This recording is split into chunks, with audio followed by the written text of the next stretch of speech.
Hello વિદ્યાર્થી મિત્રો, કેમ છો? મજામાં? તો આજે આપણે ગુજસેટની તૈયારીને આગળ વધારતા સુરેખ આયોજન ચેપ્ટરની ચર્ચા કરીએ. જેમ કે મેં જણાવ્યું કે કોઈ પણ પરીક્ષાની તૈયારીમાં અગાઉના વર્ષોમાં પૂછાયેલા સવાલનું ખૂબ જ મહત્ત્વ હોય છે. તો ચાલો શરૂ કરીએ. સીમિત શક્ય ઉકેલ પ્રદેશના શિરોબિંદુઓ 10,0, 2,4, 1,5 અને 0,8 હોય તો હેતુલક્ષી વિધેય z બરાબર 60x + 10y ની મહત્તમ કિંમત ખાલી જગ્યા છે. તો કાંઈ જ નથી કરવાનું આમાં. જો અહીંયા લખી નાખો તમે શિરોબિંદુ અને અહીંયા તમે લખી નાખો હેતુલક્ષી વિધેય. શિરોબિંદુઓ તમારા કયા કયા છે? 10,0, 2,4, 1,5 અને 0,8. તો આ x, y ની જે કિંમતો છે એ આપણે આમાં મૂકી દઈએ. પહેલામાં x ની કિંમત 10 અને y ની કિંમત 0 છે. મૂકી દઈએ કિંમત.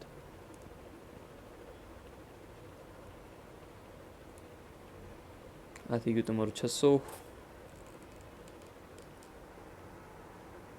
બસ ખાલી ગણતરી છે. 120 + 40 160 વત્તા 10,5 60 + 50 110 60,0 વત્તા 10,8 10 અઠ્ઠાને 80. શું પૂછ્યું છે? મહત્તમ કિંમત. તો આ ચારેયમાંથી સૌથી મોટી કિંમત કઈ છે? 600. તો આ થઈ ગઈ તમારી મહત્તમ કિંમત. સિમ્પલ. સીમિત શક્ય પ્રદેશના શિરોબિંદુ. ઓકે, શિરોબિંદુ આપેલા છે, હેતુલક્ષી વિધેય આપેલું છે, મહત્તમ કિંમત મેળવવાની છે. ફરીવાર સેમ.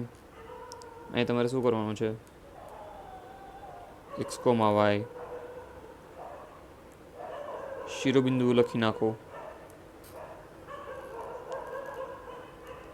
0,10 5,5 15,15 0,20 અને અહીંયા તમે લખી નાખો હેતુલક્ષી વિધેય 10x + 20y. કિંમત મૂકી દો. 10,0 વત્તા 20,10 10,5 વત્તા 20,5 10,15 વત્તા 20,15 10,0 વત્તા 20,20. સાદુરૂપ આપીએ. ઓકે, આ થઈ ગયું તમારું 200. 5 કોમન લઈ લો તો કેટલા વધે? 10 ને 20 30 3 પંચાને 15 15 કોમન લઈ લો, અંદર કેટલા વધે? 30 15 તેરીને 45 400. મહત્તમ કિંમત પૂછેલી છે. મહત્તમ કિંમત કેટલી આવી? 450. સુરેખ આયોજનના હેતુલક્ષી વિધેય. ઓકે, શિરોબિંદુઓ આપેલા છે. શિરોબિંદુઓ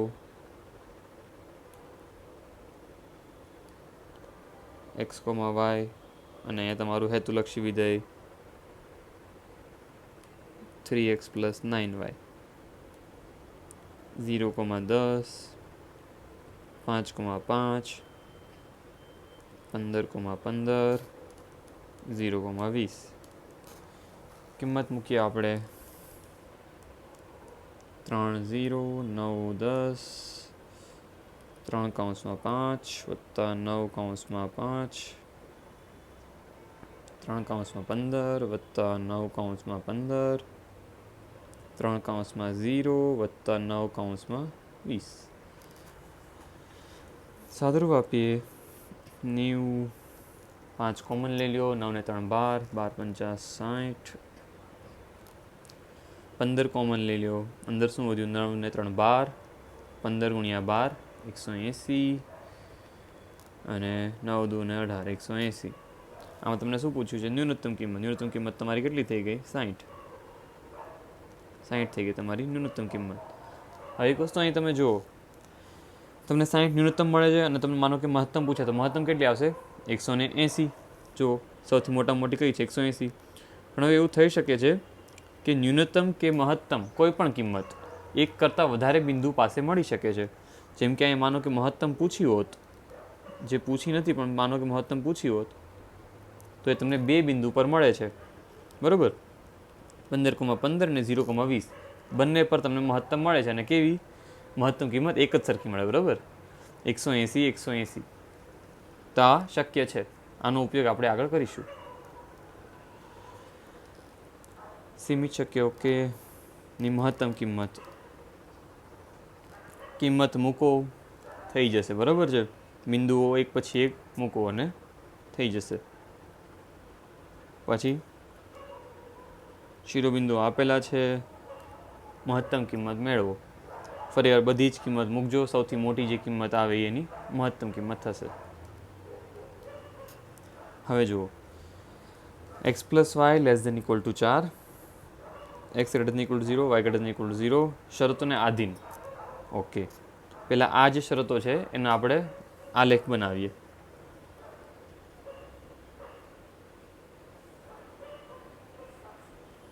તો જુઓ, તો પહેલી કઈ છે, x + y <= 4.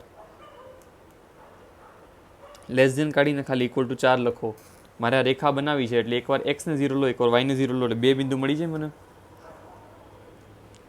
0 રાખું ત્યારે અહીંયા 4 મળે, અને y ની જગ્યાએ 0 રાખો ત્યારે x બરાબર તમને શું મળે, 4 મળે. ઓકે, તો આ જે રેખા છે 0,4 અને 4,0 માંથી પસાર થાય છે. તો આ હું પસાર કરાવી દઉં. આ બિંદુ થઈ ગયું તમારું 4,0, આ બિંદુ થઈ ગયું તમારું 0,4, અને શું કીધું છે, <= 4. હવે જો આ જે રેખા છે એ આખા પ્રદેશનું 2 ભાગમાં વિભાજન કરે છે, એક આ અને એક આ, બરાબર. હવે તમારે જોવાનું છે બેમાંથી કયું આવશે. તો એક કામ કરવાનું, બેમાંથી કોઈ પણ એક પ્રદેશનું એક બિંદુ લઈ લેવાનું, અને જે બાજુ સમાધાન કરે એ બાજુનો પ્રદેશ આવે. તો જો બિંદુ મૂકવા માટે સૌથી સહેલું બિંદુ કયું હોય આપણી માટે, ઉગમ બિંદુ હોય. તો 0,0 એકવાર આમાં મૂકો. x + y <= 4 છે. હવે આમાં જુઓ તો 0,0 મૂકો તો 0 + 0 <= 4. તો આ વસ્તુ તો સાચી છે કે 4 જે છે એ મોટા છે. તો આ જે બિંદુ છે આપણું, આ જે મેં ચેક કરવા માટે બિંદુ લીધું હતું, એ બિંદુ શું છે, એને સમાધાન કરે છે. એટલે કે આ રેખા શું કહે છે કે આ બાજુ આવશે, બરાબર, આ બાજુનો પ્રદેશ આવશે.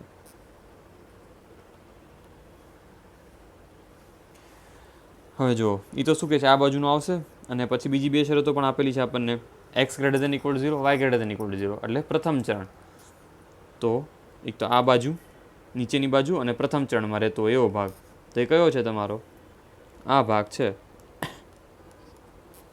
હવે જુઓ તો આપણી પાસે પ્રમેય છે કે જે હેતુલક્ષી વિધેય છે એનું મહત્તમ કે ન્યૂનતમ એટલે કે ઇષ્ટતમ મૂલ્ય ક્યાં મળે, જો મળે તો ક્યાં મળે, તો કે એના આપણને વર્ટેક્સ એટલે કે શું કહેવાય, આપણે શિરોબિંદુઓ પર મળે, બરાબર.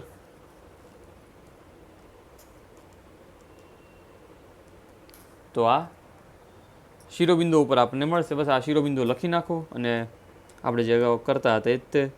બસ અગાઉના દાખલામાં આપણને શિરોબિંદુઓ તૈયાર આપેલા હતા, અહીંયા આપણે મેળવવા પડ્યા.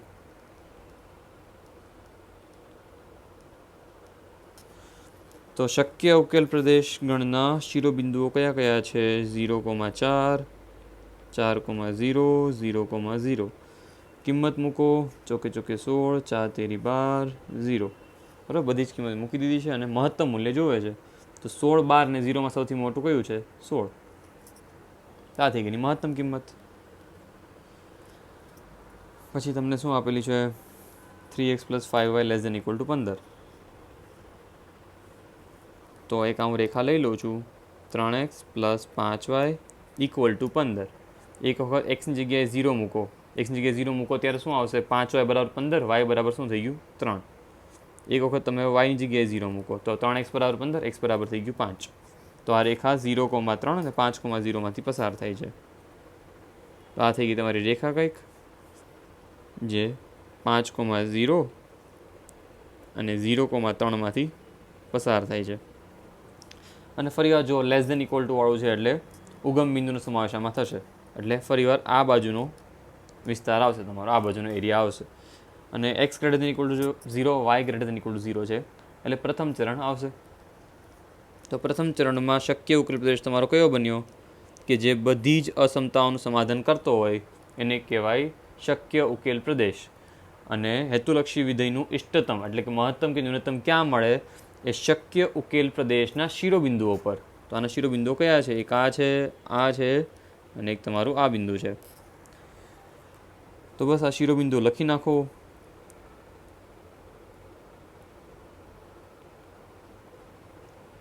(0,3, 5,0 અને 0,0.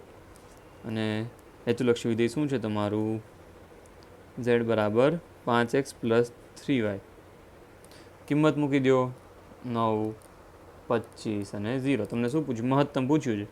મહત્તમ કિંમત શું છે આની? 25.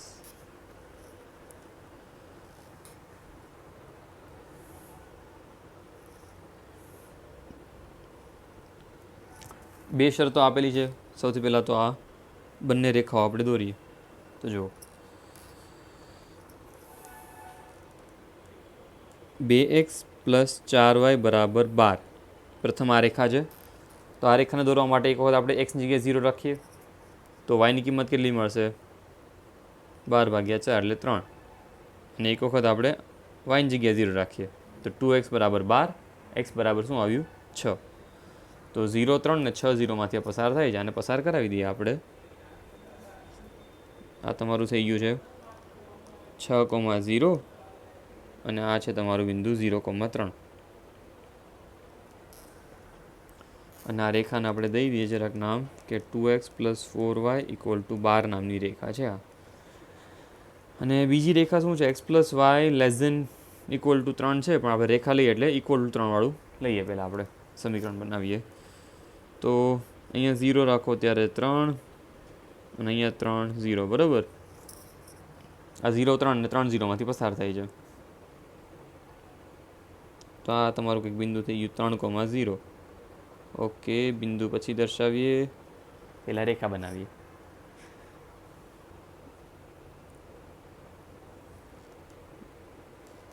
તો આ છે તમારું બિંદુ 3,0. હવે શું કહે છે? બંને <= છે. બંનેમાં 0, 0 મૂકશો, સેટિસ્ફાય કરશે. બરાબર, સમાધાન કરશે 0, 0નું. એટલે કે ઉગમ બિંદુને સમાવતો પ્રદેશ એટલે આ બાજુનો. બરાબર, નીચેની બાજુનો. તો બંને એમ જ કહે છે, આ રીતે નીચેની બાજુ અને આ રીતે શું કહે છે? નીચેની બાજુ. તો બંનેમાં જે કોમન આવતો હોય લેવાનો હોય, કેમ કે બધી જ અસમતાઓનું સમાધાન કરવો જોઈએ. તો બંનેમાં કોમન આવતું હોય એ શક્ય ઉકેલ પ્રદેશ લેવાનો હોય આપણે. તો જો બંનેમાં કોમન કયો આવશે? આ નીચેની રેખાથી નીચેવાળો. બરાબર, એનાથી નાનો. તો જે આ જે છે ભાગ, અને પ્રથમ ચરણ પણ આપણને કીધેલું છે કેમ કે બંને <0 છે. x <0, y <0. તો આપણો આવડો આ શક્ય ઉકેલ પ્રદેશ બન્યો કે જે બધી જ અસમતાઓનું સમાધાન કરે છે. આ થઈ ગયા એના શિરોબિંદુઓ. શિરોબિંદુઓ લખી નાખો અહીંયા 0, 3, 0, 0, 3, 0.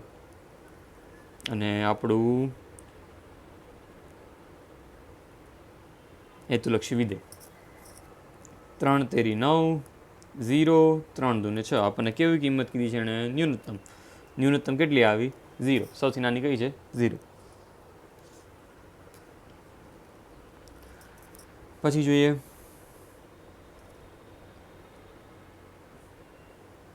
x + y > 8. તો x + y > 8. ઓકે, રેખા બનાવવા માટે આપણે પહેલાં = લઈએ. =8. એકવાર અહીંયા 0 લ્યો તો 8 આવે, અને એકવાર અહીંયા 0 તો અહીંયા 8 આવે. તો 0, 8 અને 8 0માંથી પસાર થાય છે. ઓકે, તો આને આપણે કરી દઈએ પસાર. આ છે તમારું 8,0. આ છે તમારું 0,8. આ રેખા થઈ ગઈ તમારી x + y > 8. એકવાર તમે ચેક કરો, કાં તો આ આવડો પ્રદેશ આવશે અને કાં તો પછી આ પ્રદેશ આવશે. બરાબર, બેમાંથી એક પ્રદેશ આવશે. કાં તો આ રેખાની આ બાજુનો, કાં આ રેખાની આ બાજુનો. તો કોઈ પણ એક બિંદુ લઈ લ્યો, સમાધાન કરે તો એ પ્રદેશ અને ન કરે તો બીજી બાજુનો પ્રદેશ. તો જુઓ સૌથી સહેલું બિંદુ ચેક કરવા માટે કયું હોય 0,0 હોય તો મૂકો 0,0 તો 0 + 0 > 8 તો 0 > 8 જે ખોટું છે કેમ કે શું કહે છે કે 0 છે 8 કરતાં મોટા જે ખોટું છે એટલે કે આ વખતે આ પ્રદેશ કયો છે 0,0 ને નથી સમાવતો બરાબર એની બીજું છે વિરુદ્ધ દિશામાં છે ઉડો તો આવડો આ પ્રદેશ આવશે બરાબર આનું કહેવું છે આ બાજુ અને બીજું શું છે x + y ≤ 5 તો x + y = તમે 5 લ્યો તો આ 0 5 અને 5 0માંથી પસાર થશે તો આ બિંદુ થઈ ગયું તમારું 5 0 આ થઈ ગયું તમારું બિંદુ 0 5 અને આ શું કહે છે <= 5 તો x + y ≤ 5 આમાં તમે 0 મૂકો તો આણે સમાધાન કરી નાખ્યું આ એમ કહે છે કે 5 છે 0 કરતાં મોટા છે જે વસ્તુ સાચી છે તો આ 0,0 ને સમાવે છે અહીંયા જે પ્રદેશ આવશે 0,0 ને સમાવી લેશે તો આ બાજુનો આવશે બરાબર હવે આ શું કહે છે ઉપરનો આવશે આ એમ કહે છે નીચેનો આવશે બંનેમાં કોમન શું આવ્યું કાંઈ જ ન આવ્યું બરાબર તો બધી જ અસમતાઓને સમાધાન કરતો કોઈ પણ શક્ય ઉકેલ પ્રદેશ મળતો નથી તેથી હેતુલક્ષી વિધેયનું આપણને કોઈ જ કાંઈ મૂલ્ય મળે નહીં બરાબર કોઈ જ મૂલ્ય ના મળે કેમ કે શક્ય ઉકેલ પ્રદેશ જ ન મળ્યો એટલે કોઈ મૂલ્ય જ ન મળે તો આમાં મૂલ્ય ના મળે બસ પછી શું છે આપણે x + y <= 5 એટલે x + y <= 5 થઈ ગયું તમારું આ બાજુનું અને x + y <= 10 એ આ બાજુ થઈ જશે તમારું સેમ અગાઉના દાખલાની જેમ જ તે તો આ ઉપરની બાજુ કહે છે આ નીચેની બાજુ કહે છે તો બંનેમાં કાંઈ કોમન આવ્યું નહીં એટલે આપણને એવો કોઈ પ્રદેશ ન મળ્યો જ્યાં બધી જ અસમતાઓનું એકસાથે સમાધાન થતું હોય એટલે શક્ય ઉકેલ પ્રદેશ ન મળ્યો એટલે હેતુલક્ષી વિધેયનું કાંઈ જ આપણને મૂલ્ય મળશે નહીં અહીંયા બરાબર છે તો ઓકે હવે જોઈએ કોઈક મર્યાદાઓની અસમતા સહિતિથી રચાતા શક્ય ઉકેલના ઓકે તમને એણે શિરોબિંદુઓ આપી દીધા છે કે આ શિરોબિંદુઓ છે અને તમને હેતુલક્ષી વિધેય આપી દીધું છે px + qy જો ઝેડની મહત્તમ કિંમત શિરોબિંદુ 15,15 અને 0,20 બંને આગળ મળે તો p તથા q વચ્ચેનો સંબંધ ખાલી જગ્યા છે હવે જો મેં તમને એક શું વાત કરી હતી